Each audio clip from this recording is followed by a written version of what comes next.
Hello and good morning everyone. I welcome you all at Duos IS. I hope everyone is doing well. So today is 8 September 2024 and we are going to discuss important news and articles from The Hindu and The Indian Express. So The Hindu and The Indian Express के जो भी important articles हैं आज हम उन्हें यहाँ discuss करने वाले हैं. तो आज के important topics देख लेते हैं. वैसे आज आप सभी को बता दिया जाए, आज ऑफिशियली द हिंदू यहाँ पे पब्लिश नहीं हुआ है, बट यहाँ पर जो भी important न्यूज निकल कर आई हैं उन्हें हमने यहाँ पे एक्सट्रैक्ट किया है और आप सभी के सामने यहाँ पर लेकर आए हैं. तो ये छोटी छोटी न्यूज है हमारे सामने. पहला हम यहाँ पे बात करेंगे कारगिल वॉर के बारे में. अभी हाल ही फिलहाल में यहाँ पे पाकिस्तान के जो मिलिट्री चीफ थे उन्होंने ये कहा कि हाँ, कारगिल वॉर में क्या था, जो पाकिस्तान की मिलिट्री थी उनका यहाँ पर इंटरफेयर देखने को मिला था. ओके, फिर हम बात करेंगे बाल गंगाधर तिलक के बारे में. आप सभी को पता है कल गणेश चतुर्थी थी और गणेश चतुर्थी का और बाल गंगाधर तिलक का यहाँ पर क्या कनेक्शन है इसके बारे में हम यहाँ पर देखेंगे. फिर हम बात करेंगे India graphene engineering and innovation centre के बारे में कि ये सेंटर क्या है. यहाँ पर मिनिस्ट्री ऑफ इलेक्ट्रॉनिक्स ने इसे यहाँ पर अनाउंस किया है. फिर हम बात करेंगे विश्व ब्लॉकचेन टेक्नोलॉजी स्टैक के बारे में. एक है आपका यूविन पोर्टल. ये यूविन पोर्टल क्या है, इसमें क्या क्या चीजें आती हैं इसके बारे में देखेंगे. तो देखिए, आज के जितने भी आर्टिकल्स है ना, ये आपके प्रीलियम बेस्ड हैं, है ना, प्रीलिम्स बेस्ड है. यहाँ पर सारे जो क्वेश्चंस, जैसे कि आपसे किस तरीके के क्वेश्चंस आपसे पूछे जाते हैं, किस मिनिस्ट्री ने ये यहाँ पर अनाउंस किया था, ये टेक्नोलॉजी यहाँ पर अनाउंस की थी, तो इस तरीके की चीजें हैं. ये जो पोर्टल है यूविन पोर्टल, ये किससे रिलेटेड है, तो यहाँ पर हमें इसके बारे में पता होना चाहिए. फिर हम बात करेंगे, ये आपका एक साइंस का आर्टिकल है, complex brain evolution to adopt challenging habitats. तो यहाँ पर ये आर्टिकल एक्चुअली द हिंदू में आया हुआ था. ये प्रीवियस आर्टिकल है आपका, परसों का आर्टिकल है. इसमें हम बात करेंगे कि ये जो लिजार्ड है ना, तो ये कहा जा रहा है कि जो ब्रेन में इवोल्यूशन होता है तो वो क्यों होता है, क्या बड़ा ब्रेन होने के कारण होता है या फिर छोटे ब्रेन के कारण, या इसमें और क्या अदर फैक्टर्स हैं, इसके बारे में यहाँ पर डिस्कस किया जाए. फिर हम लास्ट में बात करेंगे प्रोजेक्ट स्ट्रॉबेरी के बारे में कि ये प्रोजेक्ट स्ट्रॉबेरी क्या है. ओके, सो ये सारे आज के जितने भी आपकी टॉपिक्स हैं वो कैसे हैं, आपके प्रीलिम बेस्ड हैं. यहाँ से आपके एक एक पॉइंट्स निकल कर आते हैं जो कि आपके प्रीलिम्स के लिए इंपॉर्टेंट हो जाते हैं. तो इस पूरे एनालिसिस की पीडीएफ आपको कहाँ मिलेगी? एडुवर्स आईएएस, ये टेलीग्राम चैनल है. आप इस टेलीग्राम चैनल को ज्वाइन करिए जिसकी लिंक आपको डिस्क्रिप्शन बॉक्स में प्रोवाइडेड है. ओके, चलिए आगे बढ़ते हैं. देखिए, पहला आर्टिकल है हमारा, first time Pak army chief admits military's role in 1999 Kargil war. 1999 में जो कारगिल वॉर हुआ था उसमें पहली बार पाकिस्तान के जो चीफ हैं उन्होंने ये एडमिट किया कि वहां की मिलिट्री का क्या रहा है, आपका रोल रहा है. ओके, तो पाकिस्तान का 59th डिफेंस डे था फ्राइडे को. यहाँ पे उन्होंने ये कहा, मतलब फ्राइडे को अनाउंस किया था, पाकिस्तान का 59th डिफेंस डे था. ओके, अब उसके बाद देखते हैं इंडिया की बात करते हैं. तो इंडिया और पाकिस्तान के कितने वॉर हुए हैं, तो 1948, ठीक है, उसके बाद 1965 एंड 1971 एंड 1999, जिसे हम कारगिल वॉर भी कहते हैं. अब कारगिल की लोकेशन देखते हैं, वो हमारे लिए इंपॉर्टेंट हो जाता है. सो ये you will see Jammu and Kashmir, ये वाला पूरा आप मैप देखेंगे, ये है लाइन ऑफ एक्चुअल कंट्रोल और ये है आपका LAC, है ना, इंडिया लाइन, सॉरी ये है आपका LOC लाइन ऑफ कंट्रोल, और ये है आपका LAC, इसे हम क्या कहते हैं, LAC line of actual control, और LOC ये क्या है, लाइन ऑफ कंट्रोल. यहीं पर आप देखेंगे ये वाला जो पॉइंट है ये आपको दिखाई देगा, ये है कारगिल. यहीं पर इंडिया और पाकिस्तान के बीच क्या हुई थी, वॉर हुई थी. तो देखिए कुछ फैक्ट्स देखते हैं. So it was fought between India and Pakistan between May and July in 1999. Kargil district of Kashmir and along with the line of control. Okay, causes क्या क्या था, in an efforts to ease their tension, India and Pakistan signed the Lahore Declaration February 1999 which aimed to peaceful resolution to the Kashmir issue. मतलब वही मुद्दा क्या था, कश्मीर का issue था, इसी के चलते यहाँ पे लाहौर डिक्लेरेशन भी साइन हुआ था आपका February 1999 में. लेकिन वॉर कब हुआ आपका, May एंड July.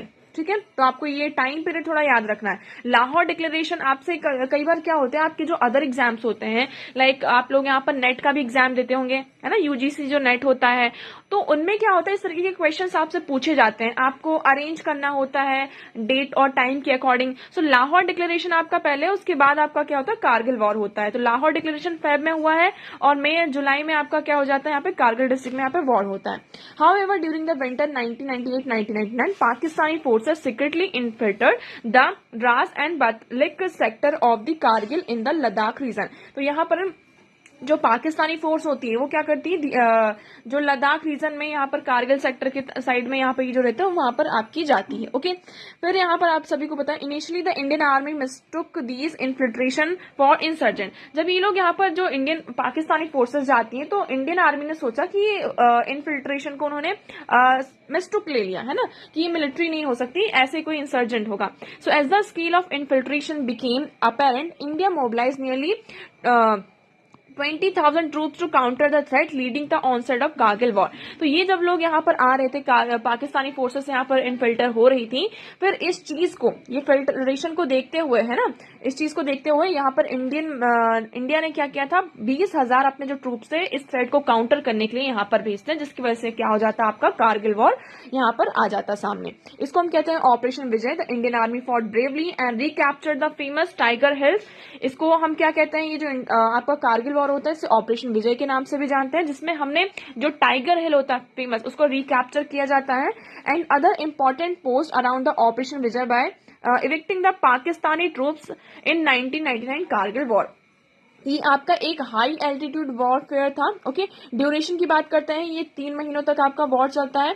आर्मामेंट्स की बात करते हैं तो इसमें इंडियन आर्मी के पास हैवी आर्टिलरी, एयर पावर, ये सारी चीजें थी, जिसकी वजह से हम यहाँ पर वॉर को जीत जाते हैं। ये पहला ऐसा वॉर था, it was the first ever war to be broadcasted live on TV channels, है ना, इंडिया के टीवी चैनल्स में। It was the first ever war, मतलब कारगिल वॉर आप ऐसा कह सकते हैं, जिसको लाइव यहाँ पर दिखाया गया था। Okay, so the end of the conflict, the war came to end on the 26 July 1999 when India successfully pushed back the Pakistani forces from the occupied position। तो यहाँ पर 26 जुलाई 1999 को ये जो वॉर होता है खत्म होता है। इसमें जो हमारी इंडियन आर्मी होती है सक्सेसफुली पाकिस्तानी फोर्सेस को पुश बैक कर देती है। कैजुअलिटीज की बात करते हैं तो एज ऑफ ऑफिशियल फिगर, जो फिगर हमारे सामने आता है उसमें 500 जो इंडियन सोल्जर्स थे, है ना, उनकी जान यहाँ पर जाती है और 1000 से ज्यादा पाकिस्तानी ट्रूप्स भी यहाँ पर मारे जाते हैं। ओके, और ये जो वॉर था कारगिल वॉर, अब तक का इंडिया और पाकिस्तान के बीच का लास्ट वॉर था, है ना। इससे पहले कब हुआ था, 1948, जैसे अभी हमने डिस्कस किया, 1964 में, 1971 में, इससे पहले भी वॉर हो चुके हैं। Okay, so I hope this article here is clear. आपको यहाँ पे सारी चीजें क्लियर होंगी कि व्हाट इज कारगिल वॉर और कैसे यहाँ पे इसे लड़ा गया था। अब हम बात करते हैं बाल गंगाधर तिलक जी के बारे में। Okay, 10-day Ganesh festival will be celebrated beginning September 6, Ganesh Chaturthi in 2024.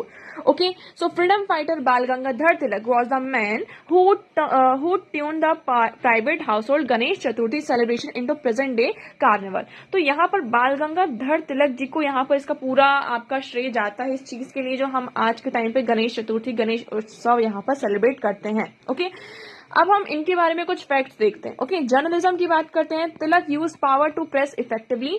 ये जो यहाँ पर प्रेस की पावर थी, इन्होंने इसको बहुत ही इफेक्टिवली यूज किया।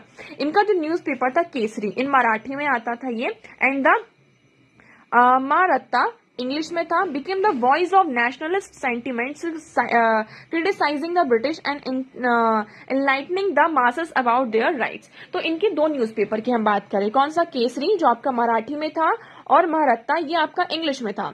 इसके थ्रू वो क्या करते थे, जो हमारे नेशनलिस्ट थे ये ब्रिटिशर्स को क्रिटिसाइज करते थे, और जो जितनी भी मासेस थी, है ना, उनको यहाँ पे इनलाइटन किया जाता था अबाउट देयर राइट्स। एजुकेशन की बात करते हैं, recognising the power of education and creating a new generation of leader.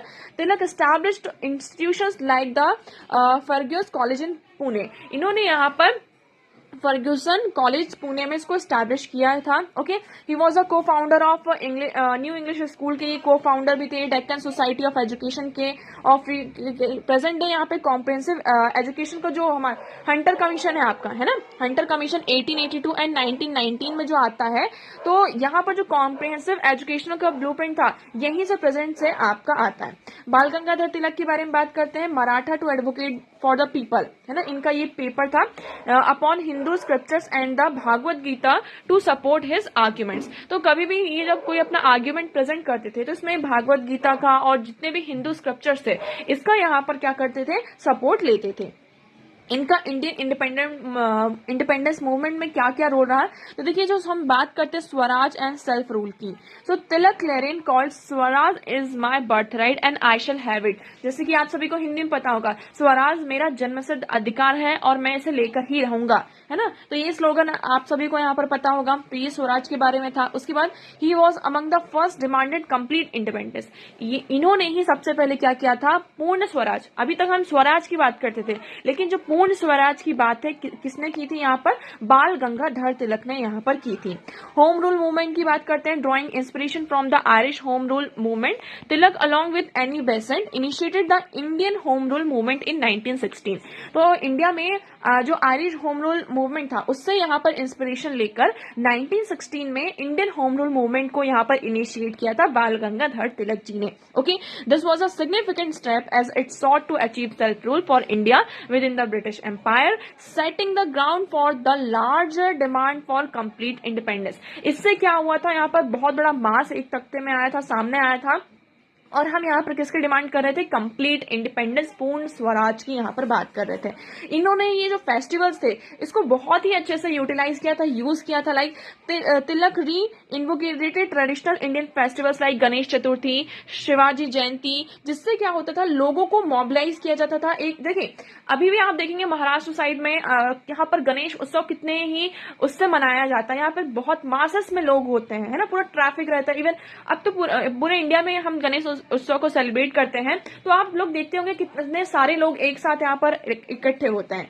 तो ये फेस्टिवल्स के थ्रू लोगों को मास मोबिलाइजेशन यहाँ पर हमें देखने को मिलता था। और वहीं पर हम क्या करते थे, जो ब्रिटिशर्स थे, है ना, और जो हम ब्रिटिशर्स को क्रिटिसाइज किया जाता था, और जो हमारे राइट्स थे उनके बारे में हमें यहाँ पर इंट्रोड्यूस कराया जाता था, अवेयर कराया जाता था। So Ganesh Chaturthi procession became the platform for political discourse and unity. और ये जो गणेश चतुर्थी है, ये एक बहुत ही अच्छा प्लेटफॉर्म बना किसके लिए, पॉलिटिकल डिस्कोर्स और यूनिटी के लिए। आई होप आपको यहाँ पर सारी चीजें क्लियर होंगी।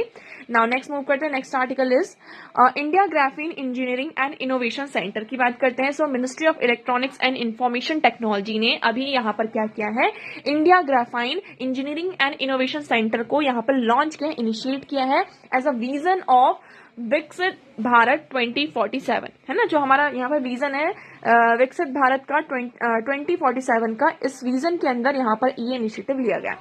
इसमें क्या है, it is the first of its kind non-for-profit Section 8 company and is exclusively incorporated to create a hub of excellence in graphene technology commercialization। तो यहाँ पर जो आपकी ग्राफाइन टेक्नोलॉजी है ना, इसमें हमें एक्सीलेंस पाना है ना, और इसको कमर्शियलाइज भी आपका करना है। लाइक ग्राफीन की बात करते हैं, इसके क्या क्या आपके एप्लीकेशंस हो सकते हैं। लाइक ये बहुत ज्यादा फ्लेक्सिबल होता है ना, इसकी हाई स्ट्रेंथ होती है, ट्रांसपेरेंट और कंडक्टिंग भी होता है, हाई इलेक्ट्रॉन्स मोबिलिटी होती है ग्राफीन में, आपका हाई थर्मल कंडक्टिविटी होती है, इसकी में बैरियर प्रॉपर्टीज भी आपको देखने को मिलती है।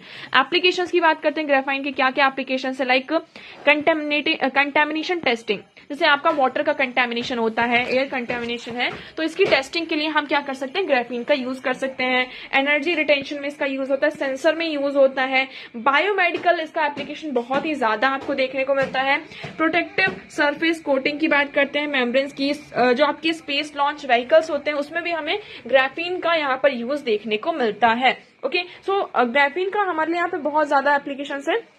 So it is focusing on a range of applications from electronics and energy resources storage to healthcare to material coating, conveyance system and sustainable material development। I hope यहाँ पे जो ग्राफीन है आपके, इसके यहाँ पर जो एप्लीकेशन है उसको देखते हुए हमने यहाँ पर इसको, ये जो इनिशिएटिव है इसको लॉन्च किया है। ओके, नेक्स्ट हम बात करते हैं विश्व ब्लॉकचेन टेक्नोलॉजी स्टैक के बारे में। इसको भी यहाँ पर किस मिनिस्ट्री ने, ministry of electronics and information technology ने लॉन्च किया है।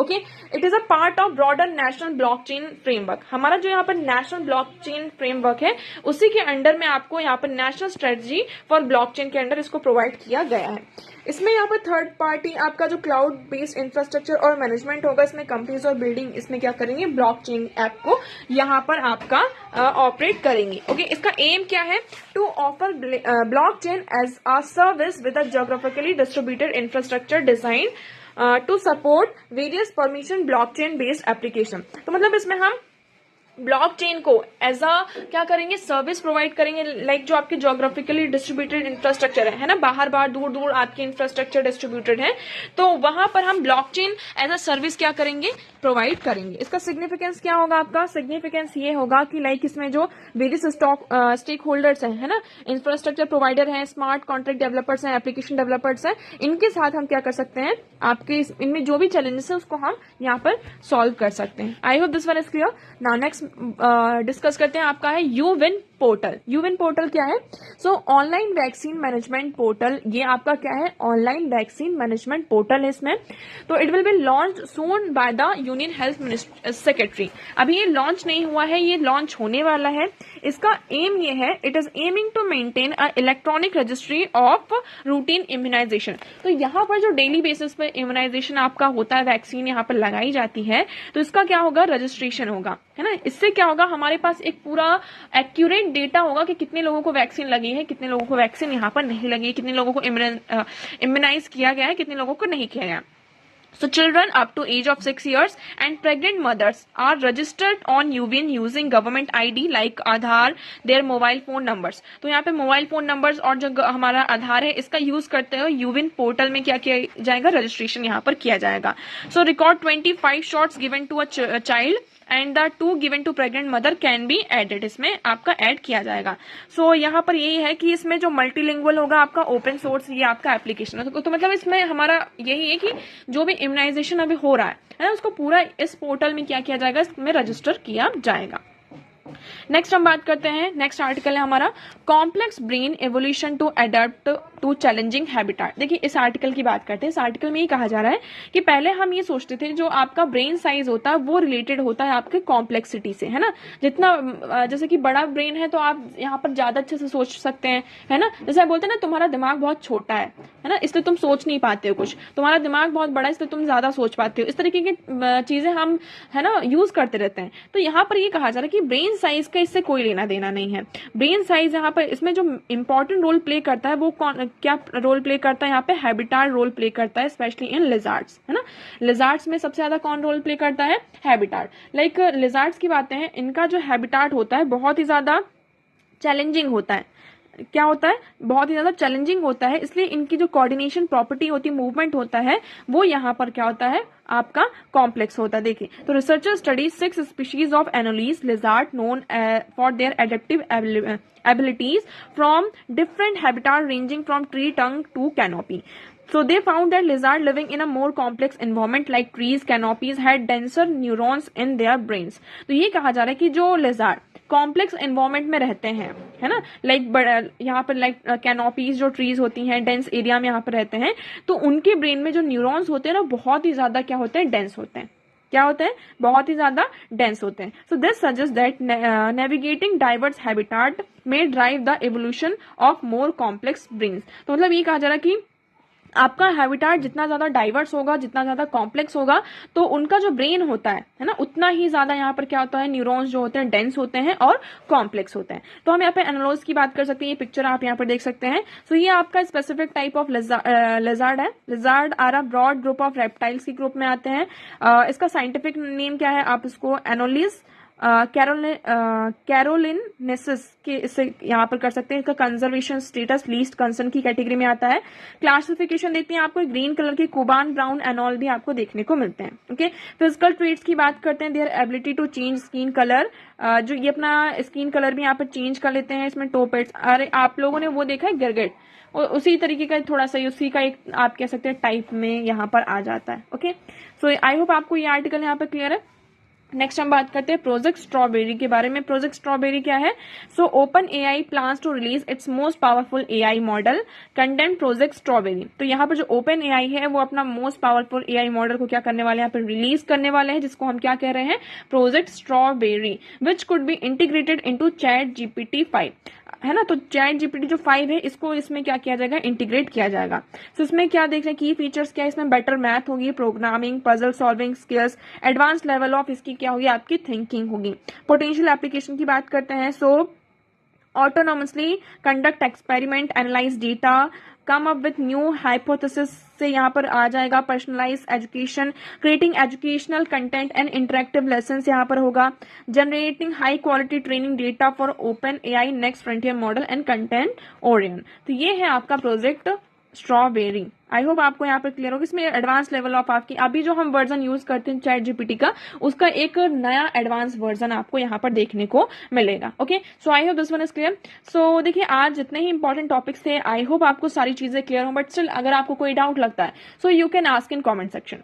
वीडियो कैसा लगा एक बार कॉमेंट सेक्शन में जरूर बताइएगा। अगर वीडियो पसंद आया हो तो उसे लाइक करना, चैनल को सब्सक्राइब एंड शेयर करना ना भूलें। So that's for all today. Thank you so much for discussion.